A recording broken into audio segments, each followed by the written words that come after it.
नाज़रीन इस वक्त मेरे साथ मौजूद हैं पाकिस्तान तहरीक इंसाफ के तर्जुमान शुएब शाहीन साहब मौजूद हैं। शुएब साहब ये बताइएगा, ताहयात नैली केस की समाअत हो रही थी, रोस्टम पर आखिरी आप थे और आप वहाँ आपने अपना पॉइंट ऑफ व्यू रखा।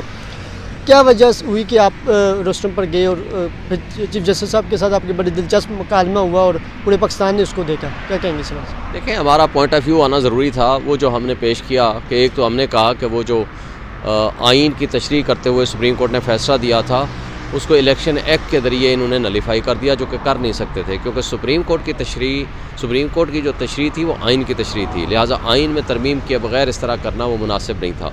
दूसरी बात हमने उनको ये बताई कि ये जब एक शख्स करप्शन में साबित हो जाए और उसके ख़िलाफ़ कोई एविडेंस भी आ जाए तो इतनी सीरियस एक एलिगेशंस हो और उसके बाद उनको इलेक्शन लड़ने की इजाज़त दे दी जाए तो मेरा ख़्याल है वो मुनासिब नहीं होगा, क्योंकि आइन ने उसको खाली छोड़ा हुआ है। अगर इसमें तरमीम करने की ज़रूरत है तो वह फिर पार्लियामान उसमें तरमीम करे, सुप्रीम कोर्ट उसमें बजाय कोई अपना प्रपोज़ल दे दे, सजेशंस दे के पार्लियामेंट को भेज दे और let the parliament should decide while amending the constitution in article 62(1)(f)। और ज़ाहिर है हमारा तो देखिए ना, मकसद हमारा ये था कि नवाज शरीफ एक पनामा केस में उसके ख़िलाफ़ मनी लॉन्ड्रिंग साबित हो गई। जब एक शख्स के ख़िलाफ़ मनी लॉन्ड्रिंग साबित हो गई तो उसको आज 5 साल बाद दोबारा अहल करार देना, वो भी इलेक्शन एक्ट की तरमीम के ज़रिए, जो कि उसमें उन्होंने RO ने उसके ख़िलाफ़ कोई एक्शन नहीं लिया, तो मेरा ख्याल है वो मुनासिब नहीं होगा। दैट इज़ द रीज़न कि we came before the court. Shoaib sahab ये बताइएगा कि इस वक्त अगर हम देखें तो इंट्रा पार्टी इलेक्शन के वजह से सुप्रीम कोर्ट में पिटीशन भी दायर है, क्या लगता है कब तक पिटीशन पर जो है समाअत शुरू हो जाएगी?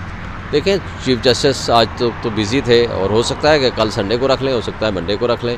मैं होपफुल हूँ जितना जल्दी हो वो उसका डिसाइड होना चाहिए, क्योंकि ये करोड़ों आवाम लोगों का हुकूक का फ़ैसला है कि वो किस तरह इसका फ़ैसला करते हैं। शुएब साहब लास्ट में ये बता दीजिए कि सोशल मीडिया पर और मेन स्ट्रीम में भी कल एक दूरियाँ नज़र आई हैं कि शरीफ अफजल मरवत साहब और जो मरकज़ी पार्टी की आदत है वो उसमें दूरियाँ, और क्योंकि शरीफ अफजल साहब खान साहब से कल मिलकर आए, उन्होंने कहा मैं खान साहब के बेआफ पे कह रहा हूँ कि हम चीफ जस्टिस पर अदम एतमाद करने लगे, जबकि बैरिस्टर गौर साहब ने इसको लातल्की ना सिर्फ किया बल्कि PTI ऑफिशियल ने, आप लोगों ने सब ने उससे हज़ार लातल्की किया कि उनकी ये पर्सनल राय, ये PTI की राय नहीं है। तो असल में राय कौन दे रहा है और असल खान साहब का असल बयानिया कौन सा है, शरीफ अफजल साहब वाला या PTI मरकज़ी वाला?